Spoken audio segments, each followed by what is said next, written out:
BJP কর্মী প্রশান্ত বাসুনিয়া গুলিকাণ্ডে মৃত্যুর ঘটনার পর থেকেই পাশে দাঁড়ায় বিজেপি। এদিন জেলা বিজেপির সাধারণ সম্পাদক অজয় রায় নিহত বিজেপি কর্মীর অসুস্থ বাবা ও মার হাতে কিছু আর্থিক সাহায্য তুলে দেন। আর্থিক সাহায্য পেয়ে অনেকটাই খুশি ওই মৃত বিজেপির কর্মীর পরিবার।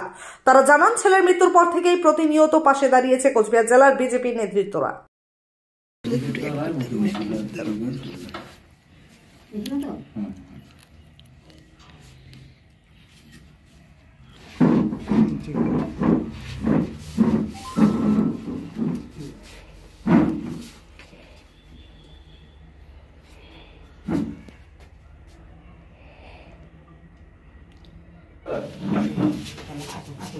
ভালো থাকে।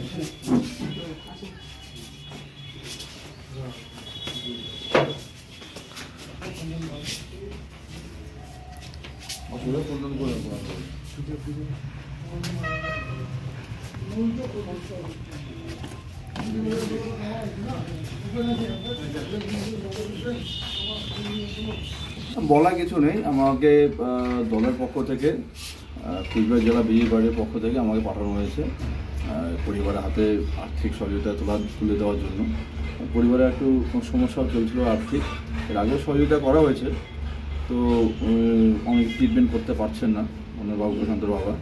প্রশান্ত নেই আমাদের মধ্যে, সেই অভাব হয়তো আমরা পূরণ করতে পারবো না, কিন্তু আমরা সবসময় খোঁজখবর নেই জেলা বিজেপি পার্টির পক্ষ থেকে, এবং এলাকার যারা এখানকার বিজেপির যারা কর্মীরা রয়েছে তারা সবসময় সর্বদা খোঁজ নিচ্ছেন। আর যখন যেটা আমাদের আমাদের আর্থিক সহযোগিতা করা আমরা সেটা করছি। প্রশান্ত বসু নিয়ে মারা যাওয়ার পর এলাকায় দলের কতটা ক্ষতি হয়েছে? নিশ্চয়ই ক্ষতি হয়েছে। প্রশান্ত খুব অ্যাক্টিভ একজন কর্মী ছিল আমাদের, এবং দলকে খুব ভালোবাসত। সবসময় কর্মীদের নিয়ে তার সবসময় একটা কর্মযোগ্য তিনি করতেন।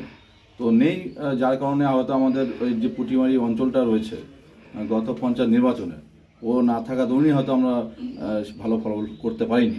ও যদি থাকতো আমাদের হয়তো পুটিমারির ওয়ানে ভালো ফলাফল হতো। প্রশান্ত বসু নিয়ে পরিবারের একমাত্র উপার্জন সক্ষম ছিল, তার বাবাও অসুস্থ। তো আগামীতে এই পরিবারকে নিয়ে দলের কী চিন্তাভাবনা রয়েছে আপনাদের? দেখুন, আমরা সর্বদাই আছি। 1 বছর ধরে যখন যে সমস্যাগুলি পরিবারে এসছে, আমাদের কাছে যেই মাত্র খবর এসেছে, আমরা এই এলাকার যারা কর্মী তারাও যেমনি খোঁজ খবর নিয়েছে, তেমনি জেলা বিজেপি পার্টির পক্ষ থেকে আমরাও সবসময় খোঁজ নিয়ে রাখি।